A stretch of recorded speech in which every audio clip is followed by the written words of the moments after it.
Y ya está César Villalona con nosotros y estaremos abordando los esfuerzos de los gobiernos del FMLN por la reducción de la pobreza. César, buenas noches. Buenas noches. Y bienvenido. ¿Qué esfuerzos se han hecho y cuáles han sido los resultados concretamente, César? Sí, bueno, los datos que da la encuesta de hogares de propósitos múltiples que realiza el Ministerio de Economía, la Dirección de Estadísticas y Censo de ese ministerio, revelan una marcada reducción, importante reducción de la pobreza entre el año 2008, que fue el último año que gobernó Arena, y el año 2016, que es el último año que tenemos de información, porque la encuesta es anual. Exacto. Los datos del 17 los conoceremos en el 18. En el 18.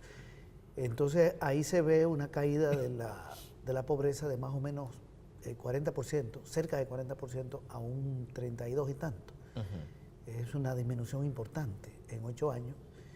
Y han disminuido las dos pobrezas, porque hay dos formas de pobreza. Una es la pobreza absoluta, que es la de aquellas familias que con sus ingresos no pueden ni siquiera consumir los alimentos de la canasta básica, mucho menos ya hablar de servicios, de vivienda, de ropa. Es ni siquiera la comida, es la población que tiene hambruna, digamos, es lo que se llama pobreza extrema. Y la relativa es la familia que, aunque cubren los alimentos, no cubren todo lo demás. Le falta lo de la vivienda o le faltan algunos servicios. Es decir, son menos pobres, digamos. Entonces la suma de las dos pobrezas es la pobreza total. Muy bien, esto es así, es bastante complejo. Entiendo yo que hay esfuerzos como por ejemplo la subida del salario mínimo que ha llegado a paliar un poco la situación en el país, sobre todo para aquellas personas que tenían ingresos mínimos. Pero también FUSADES este día presenta su informe en el que señala que la pobreza sigue igual. ¿Tiene razón FUSADES? ¿De dónde toman insumos ellos? Esta ONG que está vinculada a Arena, lo que sucede es que toma un periodo que no es correcto, porque ellos ponen los datos de pobreza del año 2006 y lo comparan con lo del 16 y te dicen, bueno, no ha cambiado mucho. 2006 y gobernaba Arena. Correcto. Y en el 2016 gobierna el Frente, pero el Frente no comienza a gobernar en el 6. Ese no es el año de referencia. El Frente comienza a gobernar en el 9. Correcto. Entonces el último año de Arena es el 8. Hay que comparar cómo dejó Arena la pobreza, no como estaba en el 6.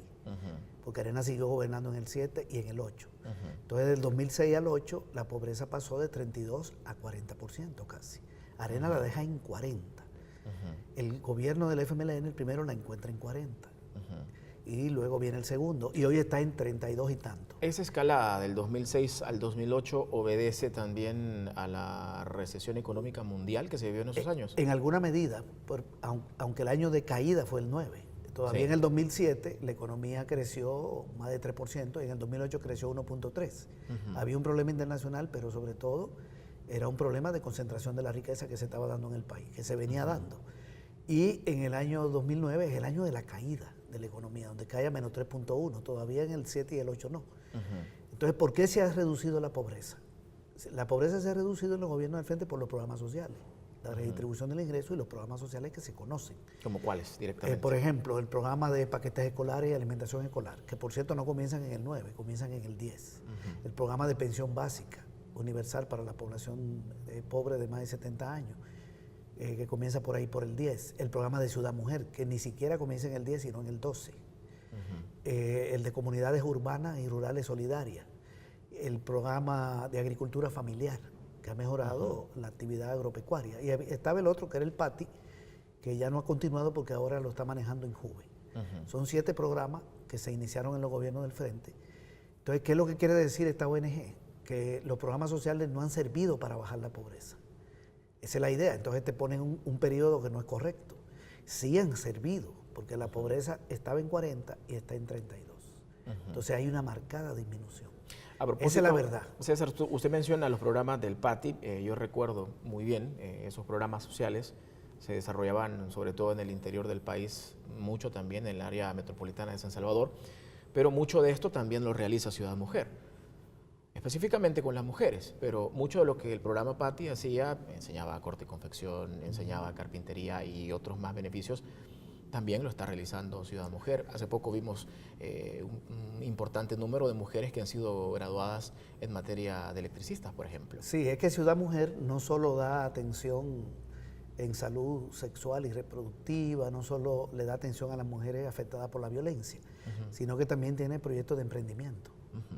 Es diferente al otro, pero también vincula a mujeres con actividades productivas y con crédito, y hay apoyo de CONAMIPE.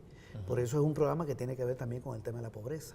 Claro. O sea, con el tema de la violencia y en este caso la pobreza de ingreso, porque aquí estamos dando un concepto de pobreza que es muy limitado, pero es el que se utiliza, que tiene que ver con ingresos, si alcanzan o no, para cubrir una canasta familiar. Así es. Entonces, ayuda por el lado de los emprendimientos. Bien, entonces ha habido una política de redistribución del ingreso. Los gobiernos de Arena, ¿qué fue lo que hicieron en la década digamos, agarremos la década, la última? Dolarizar la economía, telerse con Chile, con México, con Estados Unidos, y la pobreza, en vez de bajar, pasó de 32 a 40. Esa es la verdad de los datos de encuestas hechas en los gobiernos de Arena. Sí. Y a partir del 2009, la política no es de debilitamiento del Estado ni de privatización de empresas, sino de redistribución del ingreso. El Estado ha creado la sede de Ciudad Mujer, una reforma de salud profunda, hospitales nuevos, se quitó las cuotas voluntarias de salud, se creó Bandesal, un banco nuevo, se generó, se controló la GEO, una empresa pública que había caído en manos de una empresa italiana, una parte de sus acciones, y se le ha colocado impuesto a la ganancia de las empresas que tienen más riqueza, las que ganan más de $150,000 y las que ganan más de $500,000 que contribuyen para la seguridad. Entonces, con una política tributaria diferente y un Estado más fuerte, se han canalizado esos recursos hacia los sectores más necesitados. Eso es lo que explica la reducción. Entonces nos quieren hacer creer que no, agarrando un periodo que no es correcto, ¿verdad? Bueno, lastimosamente. Lo que sí urge un pacto fiscal y que se pongan de acuerdo las diferentes fuerzas políticas en el país, sobre todo para que esto avance. Correcto, y para profundizar los programas sociales. Así es, César. Muchísimas gracias. Pausa y ya regresamos. No nos cambien.